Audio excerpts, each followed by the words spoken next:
Selon les propres chiffres du ministère de l'Intérieur, il y aurait dans notre pays plus de 800 000 gardes à vue comptabilisés chaque année. Aujourd'hui, ce système est pourtant mis à mal par la Cour européenne des droits de l'homme qui reproche notamment à la justice française de ne pas permettre aux avocats de s'entretenir avec leurs clients dès le début de la procédure ou bien encore de ne pas mettre à la disposition de ces mêmes avocats le dossier de la personne mise en garde à vue lors du premier entretien.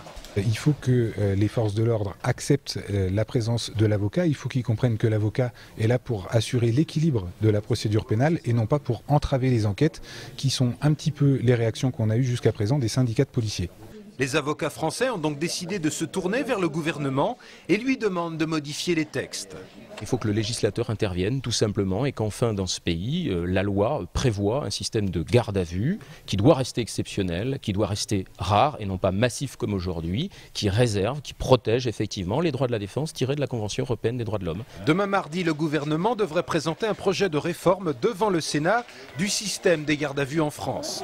Un projet qui prévoit notamment que les avocats pourraient assister aux interrogatoires des suspects lors des renouvellements de garde à vue, c'est-à-dire à partir de la 24e heure d'audition.